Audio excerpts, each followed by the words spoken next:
Hey YouTube, good morning. It's Saturday.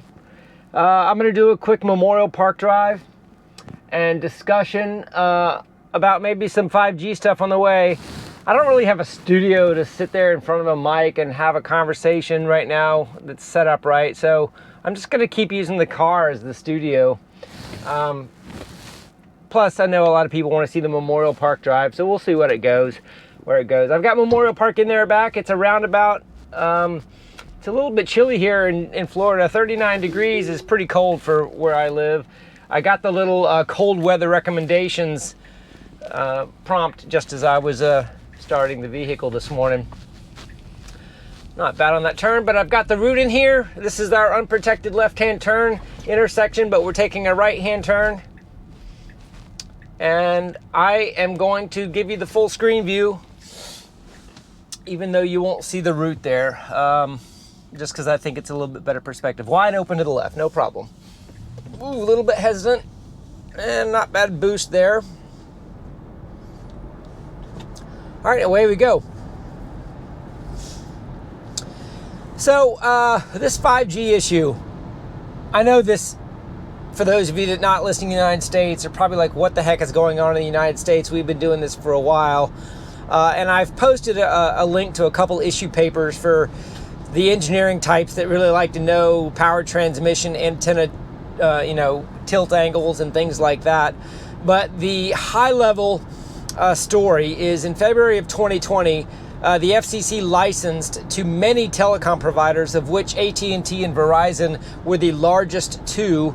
AT&T and Verizon combined spent about $41 billion on this C-band spectrum in the 3.2 to 3.9 gigahertz range. There were a bunch of other telcos that spent a little bit less, totaling an $80 billion auction. So that spectrum has been bought and paid for, and in that license there are some transmission powers and specifications that are unbelievably high. And that ultimately is the difference between the United States implementation and licensing versus the rest of the world. The transmission power authorized in the United States is, depending on who you compare it against, several orders of magnitude, between 100 and 1,000 times stronger than the rest of the world. Okay, the car chose to change lanes in an intersection there. I don't really like that. I'm going to tag a few of those, and up here in about another block, we're going to take a right-hand turn, so I may have to nudge it back over to the right just to force the route. In any case, so the transmission power is ultimately the primary issue in the United States, because the buffer between the spectrum for the radio altimeters and the excuse me, I'm just paying attention here while it changes lanes. It did a good job getting in that little gap. There's a little gap. The car behind had to slow down a little bit, but it did a good job. Put the blinker on and it got over. So the buffer zone that it's currently given between the C-band 5G spectrum and the radio altimeter spectrum is a few hundred megahertz, and that typically would be fine if the transmission power was low. I'm going to turn right here, and it wanted to get back in that left lane. But when you bump up that power, the bleed over is where we're starting to see some interference. And I can say firsthand, we have seen some interference effects on some of our aircraft. Obviously, it's still a little bit early. We're going to have to do some data level investigations in that to determine whether or not they were perhaps pilots that were preloaded to think it was a radio altimeter interference or actual radio altimeter interference. Okay, I'm re-engaging here. Obviously, when you warn someone about the potential of interference, you perhaps might be acutely noticing things that have always been there. So we're trying to ensure that our reporting is accurate. All right, coming up on a left-hand turn here, it looks like it's going to be an unprotected left with a green light. There's a car there, and I got a pedestrian jogger also. I see them both being visualized. See how it handles this. Good. Saw the jogger. Not sure what the jogger's doing. Waiting. And proceeding here. Nice. I don't have any problem with that. It did a good job. All right, I'm going to comment a little bit here on the drive because there's a few things I haven't seen here on this section. I'm still waiting on these parking spaces to the right to identify the drivable space and undrivable space. It looks like it's doing the same, just kind of making it look like it's drivable space even though it is not. Okay, it sees the curb, it's marking the curb, but it's not marking those parking spaces.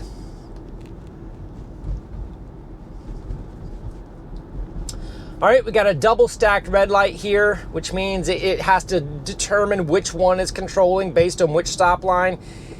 It has had a little bit of trouble in the past, depending on the configuration. Right now, they're both red, so it stopped at the appropriate stop line.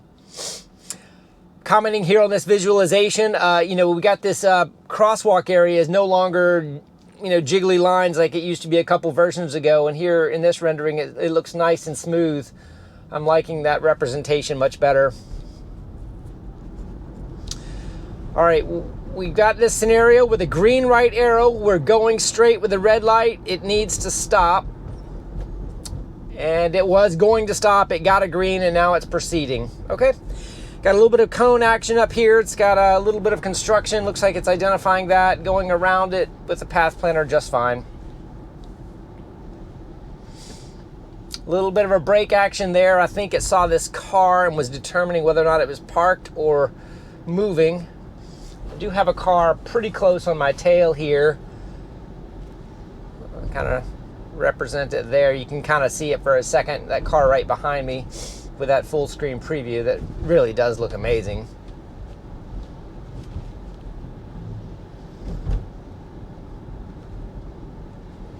So back to the 5G discussion as we're approaching some yellow lights. So what has basically happened is the AT&T and Verizon telcos have agreed temporarily to not turn on any of the 5G towers within a predetermined distance that has not been made public within airports, in the major airports. And the fact that they were able to not turn on these towers gave a temporary provision, which is called an AMOC, an AMOC, alternate method of compliance, which is issued by the FAA, our regulator in the airline industry.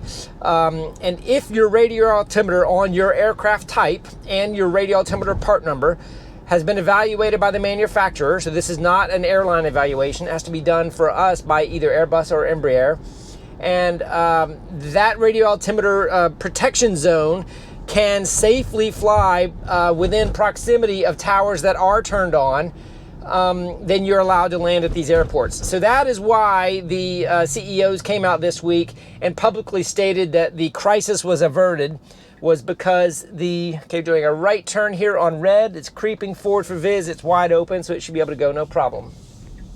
So the CEO said the problem was averted, and it was averted because the telcos voluntarily agreed to not turn on the towers within the vicinity of the airports, as their FCC license authorized them to do. So that now we're back to that license kind of being the raw issue here. Four-way stop sign, no traffic. It was a rolling stop, it looked like, and I am in the average setting here, not the aggressive setting. So the temporary provision worked, and it fully stopped in the middle of an intersection for a stop sign that was behind me. That was not good. That showed either some latency or jitter. I mean, if you're gonna stop, you gotta stop at the line. You can't continue into the middle of the intersection and stop. So that was poor. Pedestrians here on the right side. Looks like I got a couple dogs. Didn't see any animals rendered. Flashing yellow here. No taps on the brake. It was nice and smooth. So anyway, the temporary provision that is turned off is something that when they do turn it on, we could be going backwards. So the time frame we have while it is turned off, the 5G towers are turned off near airports, is while we're working through the analytics portion by the FAA and the manufacturer and the radar altimeter manufacturers. So many of you may be saying, well, then why don't you just get new radar altimeters? And ultimately, that is a feasible solution. It's just in the airline industry, getting a new radar altimeter on a certified aircraft takes years. You know, the part would have to be manufactured, and you could argue maybe there are a few that already are, and then it has to be what's called type certified, so it has to be evaluated, installed, and approved on your aircraft type, and that involves the FAA and the original equipment manufacturer. And then the installation has to take place and then funded. So obviously installing radar altimeters would be a multi-million-dollar project for a small airline, and perhaps a hundreds of millions-dollar project for a larger airline. And then to get those radar altimeters installed takes time, and would probably, for a major airline, take well over a year to get its entire fleet upgraded with new equipment. And that's just not the time frames that I know that the telephone companies are looking for here for this type of mitigation. So while that may be the long play, the funding of that will have to be determined and or figured out, and then the time frames to safely fly airplanes until we can get that done. There are some other mitigations that could happen, but it would involve adjusting the FCC license and perhaps limit some of the 5G coverages around airports that I know the telephone companies would like to have. We could lower the transmission power near the airports. We could do some antenna tilt angle type of thing so that none of the interfering spectrum is pointing up towards airplanes. And a few things like that could help. And honestly, that is what most of the rest of the world has done, is controlled power and tilt angle around airports. Now, airplanes are just one type of aircraft that are affected by this. You might imagine helicopters use radar altimeters, and perhaps very old altimeters much more importantly, especially using auto hover and auto landing features on helicopters. And helicopters, landing on hospitals, landing at, smaller helicopter pads, not around airports, aren't quite as helped out by this agreement around airports. So you might imagine a helicopter having to land on the top of a hospital, if the protection zone allowed by this temporary agreement is over at the airport 30 miles away, it doesn't do that helicopter pilot any good using any of the radar altimeter features of his helicopter. Okay, leg one ended with a pretty good run. Obviously, it was a relatively low traffic environment morning here. A couple little hiccups with that stop sign in the middle of the intersection, and maybe a little bit of a problem on some of the slowdowns with parked cars, but nothing major there. It didn't scare me at all. So I'm going to do a turnaround, and as soon as I turn safely around, I'll put the return destination in there, and we will do the return leg and maybe even continue the 5G rant.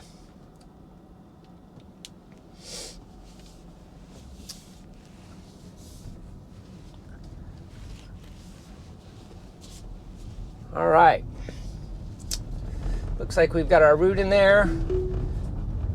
Let me give you this widescreen view. This intersection I always like to get prepared for because it's a three-way, kind of hard, sharp left turn. Visibility is usually not an issue if it creeps to the right distance. Okay, cars are coming. Now it's wide open, so it should proceed. Okay, very kind of cautiously proceeded. It had the time to do it with the traffic that was involved, so not much of an issue there. Okay, turned yellow as I was just under the intersection.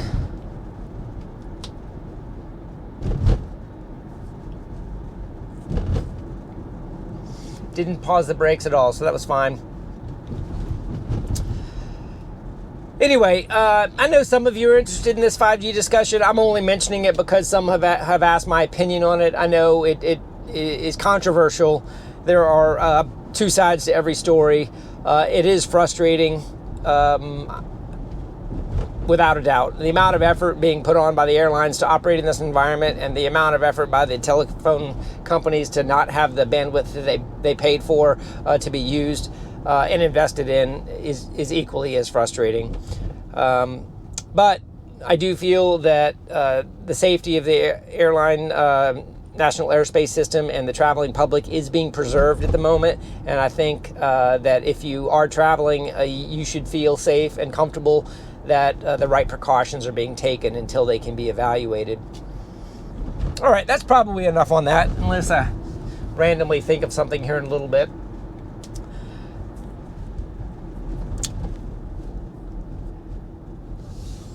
I might deviate from the route here just a little bit. Well, actually, the route doesn't look too bad. I may let it go straight on this one today. So generally, I have to say I'm pretty happy with 10.9. The visualization looks amazing. I really wish there was a 3/4 display though. I kind of want it to be right there. You know, I got to pay attention to the road. There's one nag.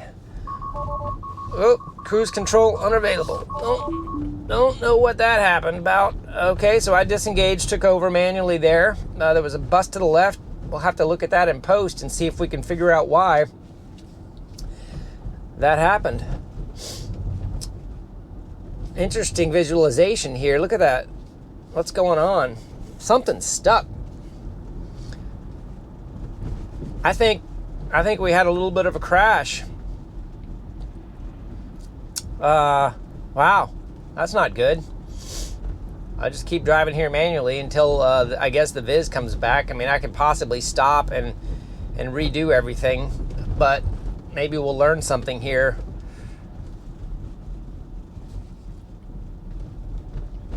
It just came back. We can look on the re-engaging. We can look on the time clock to see how long that was. Was it rebooting and I didn't know it, but it lost it right in the middle of an intersection. That's not a good thing. Got it on film though.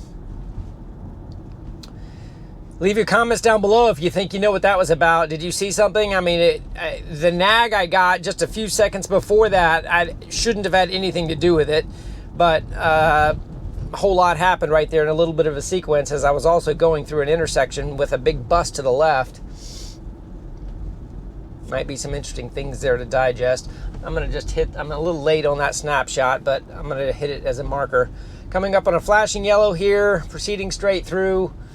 It's not slowing down at all. We got a follow me car that's going a little bit slower than the speed limit, so I think the distances are just fine.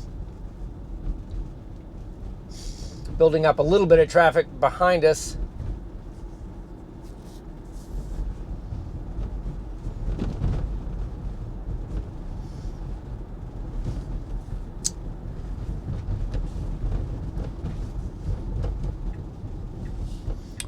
Right turn, very tight, had a cone to go around. I never saw the cone mapped. I saw it visually with my eyes, but I never saw it mapped.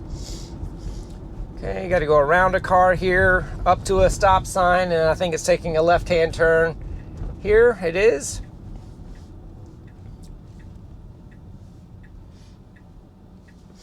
Okay, got a couple hedges to go around. It needs to creep. It's wide open though, and it creeped far enough to see, so that was good.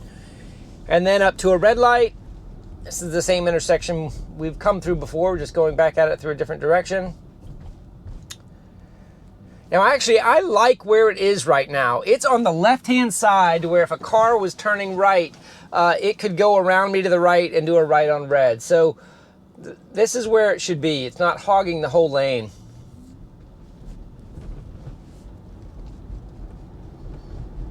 All right, looking good there. Got a couple flashers up here. I can already see them visually.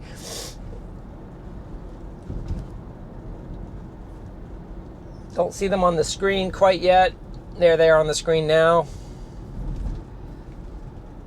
See if we get any braking. No braking there.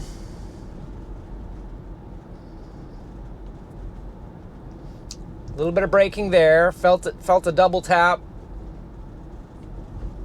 Could have been distance from this car in front of me though, so I'm not exactly sure. Roadwork ahead sign here. On the right hand side, got a few cones marking it, and it's just showing it as cones here. No sign indication. It's actually rendering a parked car.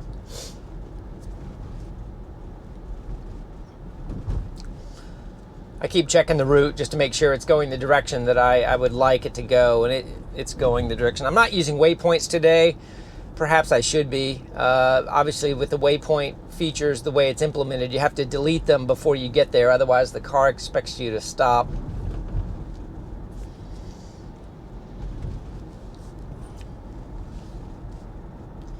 right, this is a school zone here. I know we're all looking for it to one day identify school zones. There's a speed limit sign up ahead when the lights are flashing.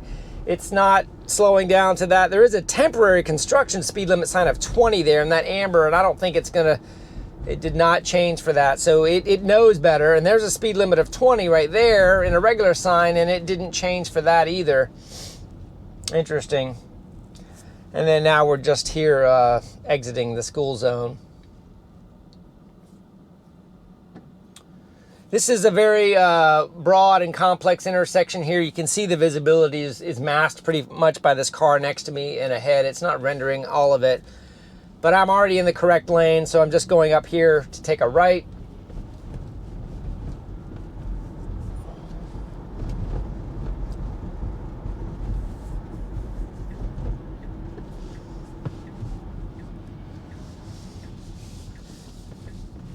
The speed into the turns is very nice. It's not overdoing the slowdown, so cars behind me that might be tailgating me would get too close. It's doing a good job there. A little bit of a slowdown there. Not exactly sure why. It's fine. It's a safe speed, but I felt it brake for something, and it may have been that postman that was walking. A little bit of oncoming traffic. Got to go around some cones up here for some construction. It is rendering the cones, and I see the planter going around it.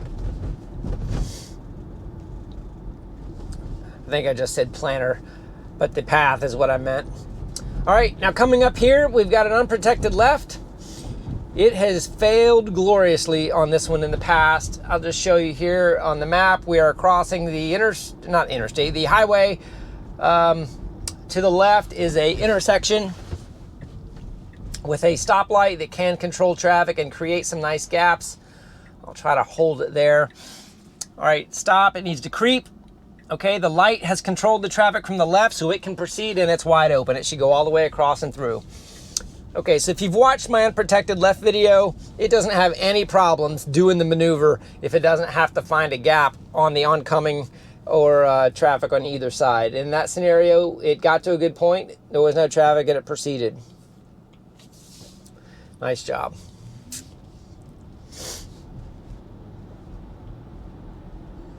Perhaps lucky, but it was still nice.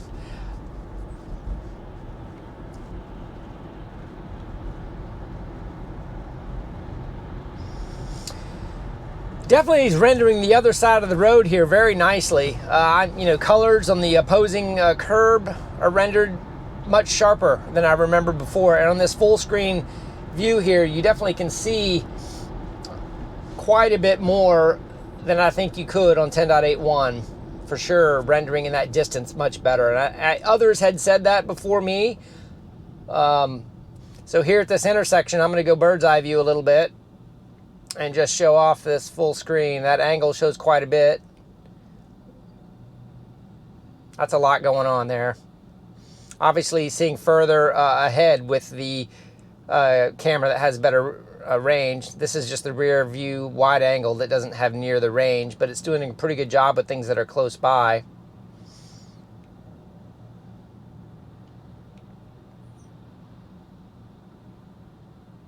Very nice.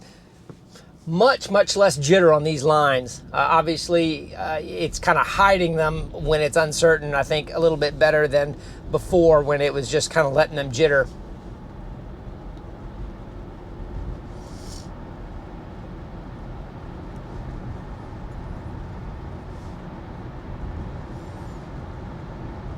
A little bit of braking there, slowed down for that car. Probably a little bit more than I would have done, but that wasn't too much. Maintaining distance off of a car, getting into a turn lane. Sometimes it waits till it's completely in that turn lane before it proceeds. It's a little bit more of the cautious approach. As a human, you kind of reaccelerate when you're confident that they're not going to jump back into the lane, or perhaps even a little bit of a course correction to go around them should they all of a sudden stop.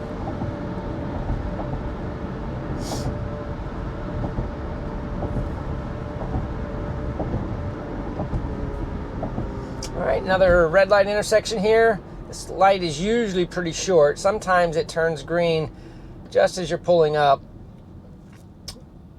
And there it did, right there today. but it completely stopped. It's using the distance off this car up front.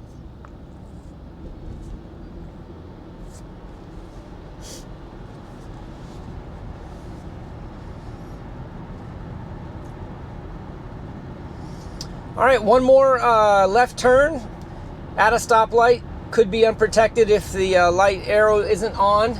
It's forward facing.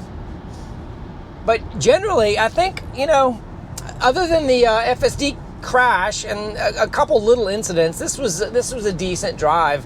Looks like we are going to have a red light with a protected left turn, most likely. I think that this is a good build. I had heard from the safety drivers at Tesla that this was a pretty good build. They were pretty happy with it. Obviously, it's not solving the big problems yet with unprotected left turns. We did that on the video yesterday. If you have not watched that video, check it out. It's the single unprotected left. There's the arrow right there. Still not rendering arrows or anything, but proceeding. I think that this was a great drive.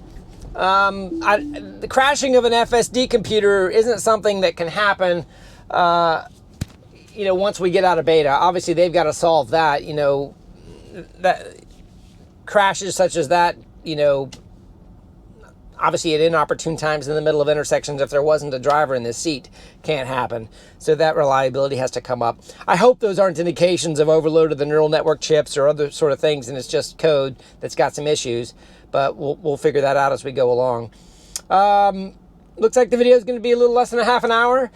Let me know what you think in the comments below. Hopefully my 5G storytelling doesn't annoy those of you that were not interested, but I did get the request, so I talked about it a little bit while we were driving in my studio. In any case, have a great day, everybody. We'll talk to you later.